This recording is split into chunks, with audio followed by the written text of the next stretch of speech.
So let's pick up the next one. Sarvaga Sarvavid Bhanur Vishvakseno Janardhanaha Vedo Vedavidavyango Vedango Vedavit Kavihi. Kavihi, one who is capable of seeing the past and the future. In Vedas, the Drishta or the visionary is called the Kavi. Being present everywhere, the Lord witnesses everything that happens everywhere. The same awareness is behind every eye in this universe. Thus, the Lord alone sees. Chandogya Upanishad says, Na anyatosti drashtaha. There is no seer other than him. Ishava Upanishad declares, Kavir Manishi Paribhuhu Swayambhuhu.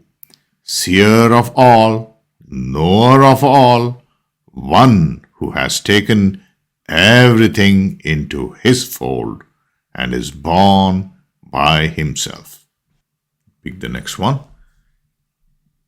It comes in Lokadhyaksha Suradyksho Dharmadhyaksha Krita Krita Chaturatma Chaturvyuha Chaturdramstrash Chaturbhujaha. Lokadhyaksha, one who presides over the universe, or Loka plus Adhyaksha. Lord Vishnu is the owner of the universe. He designed and built it all by himself, by virtue of which he also presides over it. He witnesses and permits everything under his presidency. His verdict is final. Lord Krishna said, Maya Dhyakshena Prakriti Suyate Sacharacharam. Nature is creating this world under my presidency. In the Rajavidya Rajaguhya Yoga of Gita, chapter 9, Sloka 10. Suraadyksha, or one who is the supreme Lord of celestial deities. Sura plus Adhyaksha. Deities do good to the world. Lord Vishnu presides also over the world of the deities. He is the greatest among them. Being supreme, the Lord does maximum good to the world. He provides the beings of this world with food, water, air, and any other thing that they need for their comfort and survival. He protects the virtuous and deities from harm by the demons. So today we'll pick up the name Kavi for our deeper study and try to gain an appreciation of it. Friends, we as a group have been very fortunate that we get the privilege to chant the Vishnusahasranama and understand the meaning of those names of the Lord. No, we have not just gained the meaning of the name, but we have understood the spirit and the essence behind those names, and also its message to humanity. A message to humanity that unequivocally says through all those 1,000 names, Uttishtata, Jagrata, Prapyavaram Nibhodata. Uttishtata, Jagrata, Prapyavaram Nibhodata. Arise, my children, awaken. Be aware that I am always here for you. I am watching out for you. I am beside you.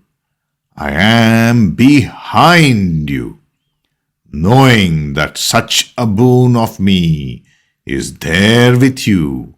Forge forward with all the glory that is becoming of you.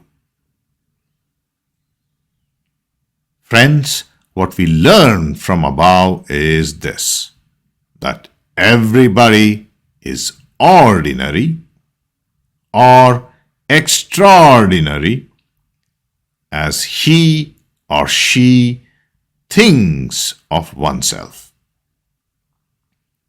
Everybody is ordinary or extraordinary as he or she thinks of oneself.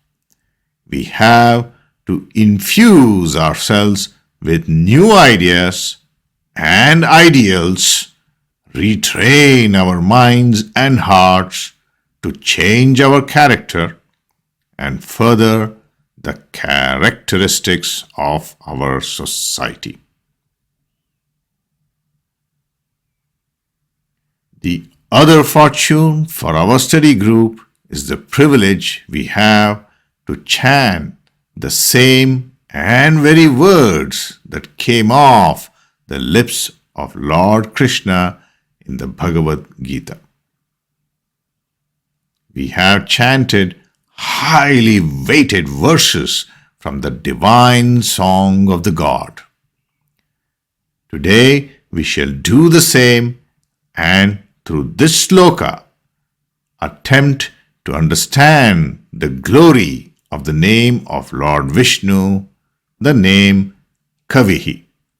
So today let us borrow this sloka from Bhagavad Gita, from chapter 8 and sloka 9. Friends, chapter 8 is called the Akshara Brahma Yoga, the meaning of which is the ways of the imperishable Brahman. In this chapter of the Bhagavad Gita, we will find God's response against the backdrop of the question put forth by Arjuna that goes as so. What is that Brahman? What is Adhyatma? And what is Karma? And what is called Adibhuta? And what is called Adidhaiva? Who and in what way is Adiyagna here in this body? And how are you, O my Lord, known by a person at the time of his death? Friends, the question here in itself is so beautiful and encompassing. Friends, any religion should be to support man in both phases of his or her living life to its fullness, as well as to the passing of his or her time of life into death. Such religions that cannot cover both sides of human life have surely come short in supporting the spiritual needs of humanity.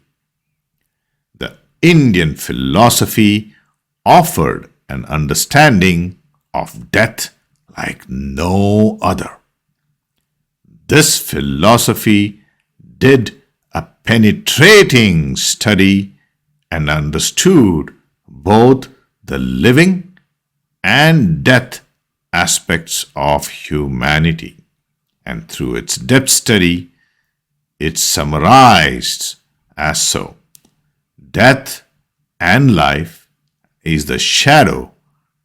Death and life is the shadow of that same reality. The Hindu religion was the only one that studied both sides of life.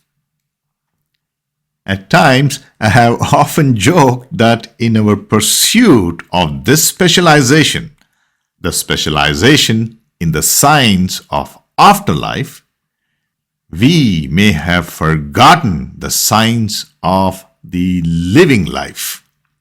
Friends, we have to conquer here the full living life. A desire to be strong, wealthy, moral, and only then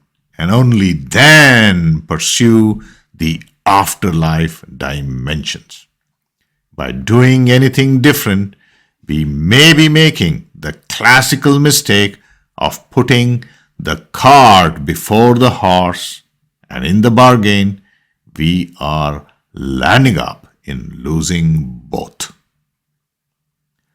So that anyway was the question of Arjuna asking about understanding Brahman and knowing in life and in death. So let us come back to the answers to the question from Arjuna, what is Brahman? We borrow Gita to appreciate the name of Lord Kavi. So let us get a little closer to this name by borrowing the ideas from this Sloka 9 of chapter 8 from Bhagavad Gita. Like always, I will say a few words and pause where possible. Please repeat after me as loud as possible and make it yours.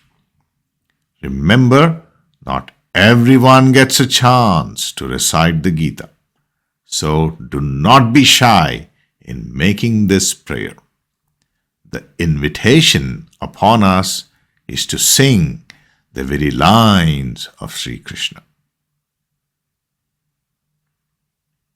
So I'll start now.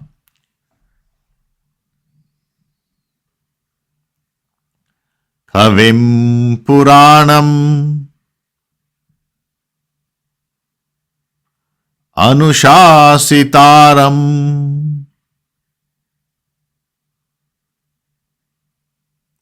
Anor Aniyam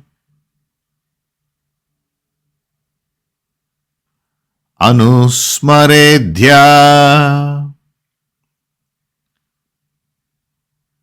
Sarvasya Dhataram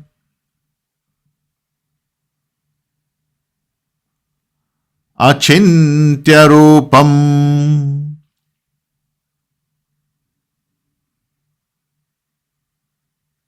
Aditya Varnam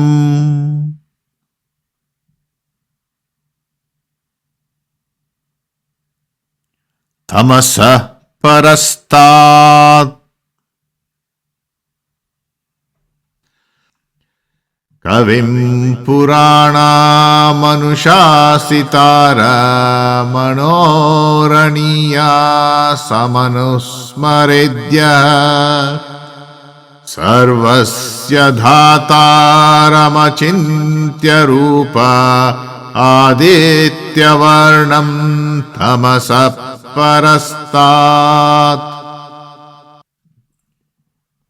The Omniscient, the Ancient, the Overruler, more minute than an atom, the Sustainer of all, of form inconceivable, self-luminous like the sun and beyond the darkness of Maya.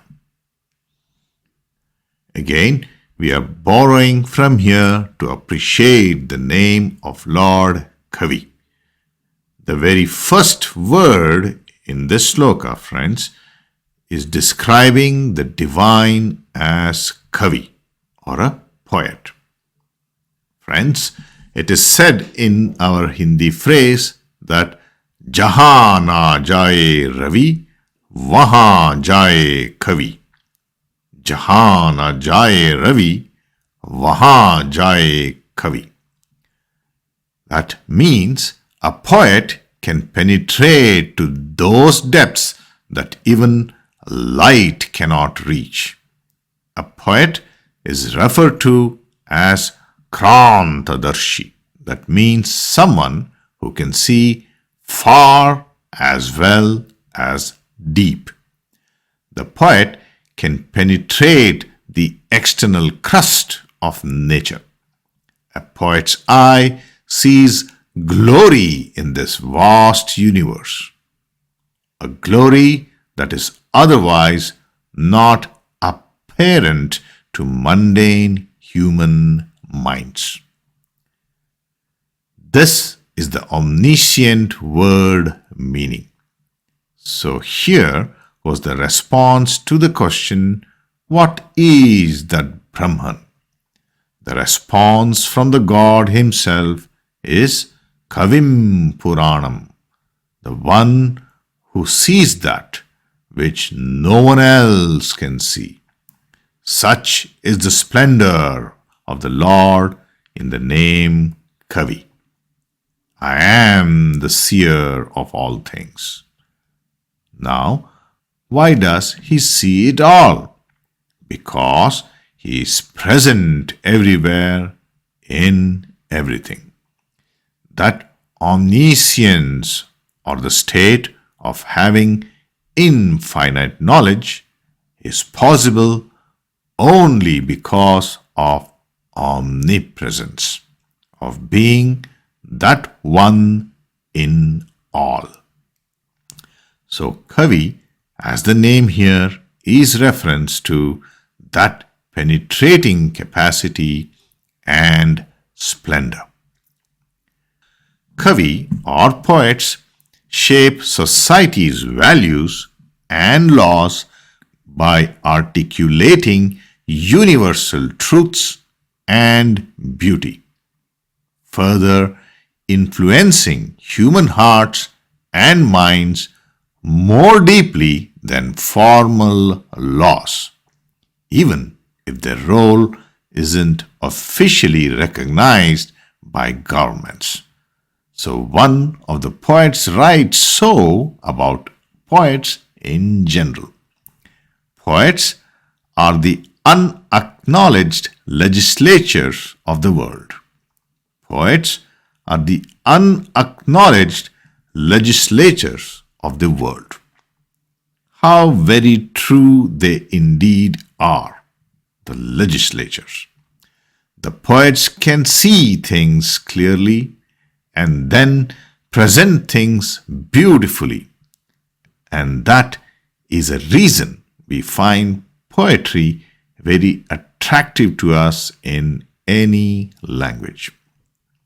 Friends, what was presented to us through the name Kavi was the omniscient splendor of the Lord. The omniscience can only be possible through omnipresence. That omnipresence we have so far known through the name Brahman. That Brahman that is caught up in the mind-body complex is the Atman. The true nature, however, is its infiniteness.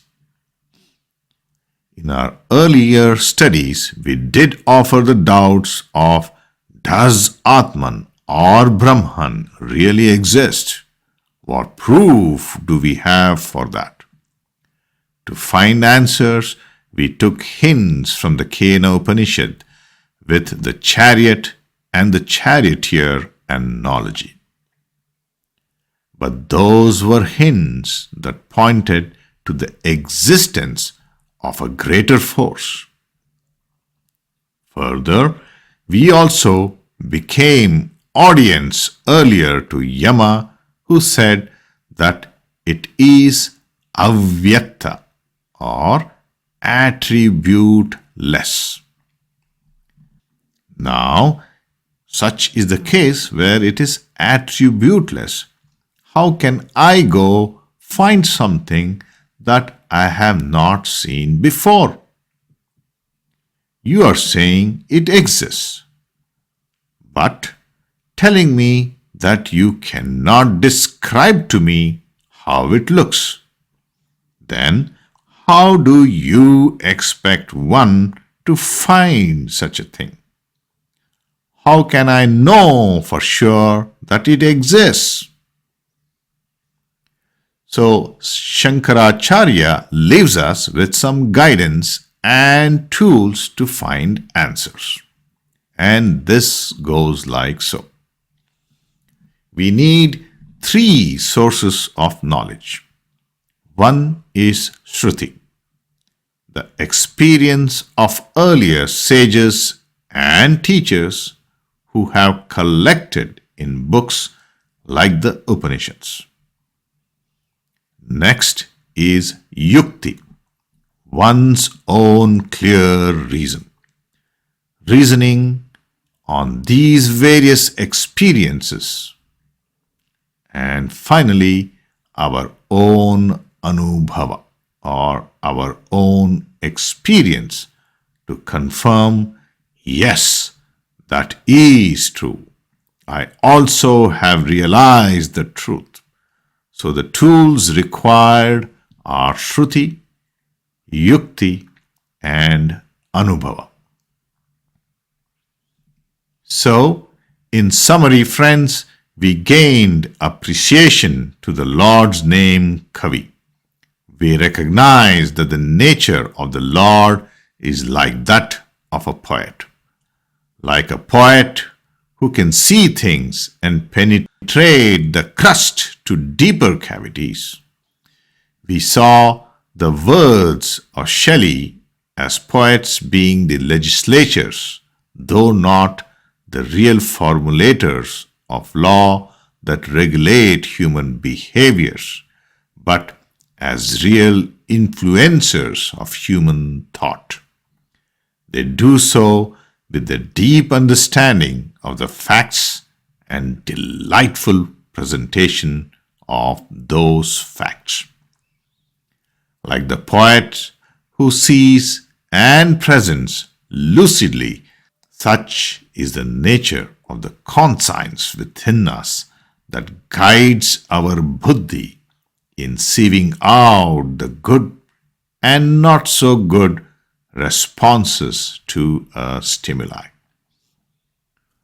We took refuge in chapter 8, Sloka 9 of the Bhagavad Gita that responds to the questions of what is Brahman.